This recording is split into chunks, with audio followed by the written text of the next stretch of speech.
Bonjour à tous. Alors aujourd'hui, tuto mécanique. Donc sur mon Nissan Terrano 2, j'ai constaté qu'il y avait un petit problème de température. Donc l'aiguille de température monte au-delà des 90 degrés de fonctionnement normal et a vraiment du mal à redescendre. Donc en ouvrant le capot, j'ai constaté que le ventilateur tournait correctement. Et ce qui ne permettait tout de même pas de refaire descendre la température du moteur. Alors après réflexion et quelques recherches bien évidemment sur internet, je me suis penché sur l'idée que le thermostat du véhicule était peut-être défaillant. Donc ce thermostat qui permet à l'eau froide de passer à une certaine température qui se déclenche. Donc c'est un robinet d'ouverture qui se déclenche quand la température du moteur est arrivée à 90 degrés. Donc logiquement ce thermostat s'ouvre et laisse passer donc l'eau froide. Donc ce que je vais faire aujourd'hui, c'est déjà pour m'assurer qu'il s'agit bien de cette panne, c'est de donc procéder au démontage du thermostat. Je vais l'enlever et rebrancher donc le circuit sans ce thermostat.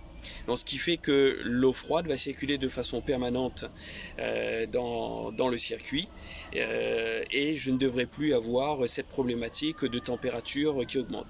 Si c'est le cas, à ce moment-là, ça signifiera que cette pièce était bien défaillante.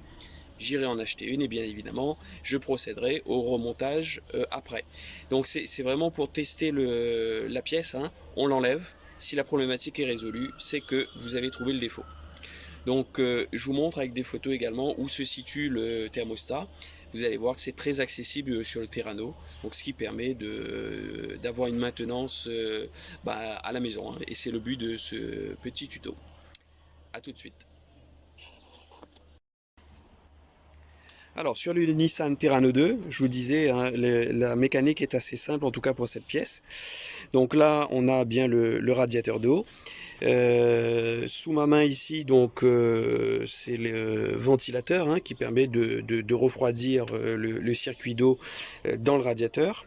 Et ici, là, on a donc le thermostat. Donc logiquement, c'est cette pièce qui, à l'intérieur, s'ouvre et se ferme et permet de laisser passer l'eau froide pour alimenter donc tout ce qui est circuit d'eau de culasse. Donc on va procéder à ce démontage. Alors, trois outils assez simples. Un tournevis pour desserrer les colliers, d'accord, celui-là ainsi que celui-là. Donc il y a deux colliers à desserrer.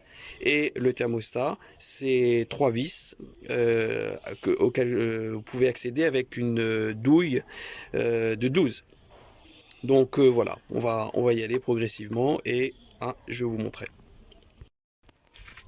Voilà, donc une fois les colliers desserrés, hop, vous les faites passer sur les côtés de façon à pouvoir enlever la durite, déconnecter la durite.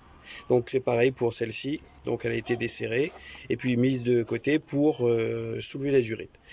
Donc ça nous permettra de gagner un peu de place et de continuer à démonter le thermostat.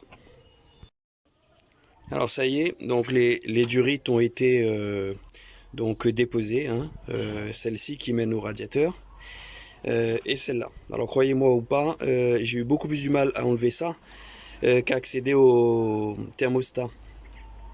Alors je vois bien qu'ici il n'y a quasiment pas d'eau lorsque je l'ai enlevé. Ce qui me donne bien l'impression qu'effectivement il n'y a pas ou plus de circulation d'eau qui se fait ici. Parce que quand j'ai enlevé les durites, il n'y a que très peu d'eau qui s'est mise à couler. Donc en même temps on est sur la partie haut du moteur, donc ce qui est un peu logique. Mais la poursuite du test, du démontage va nous confirmer ou pas que c'était la bonne panne. Voilà, on en arrive à là. Et regardez, hop, ça s'enlève très très facilement.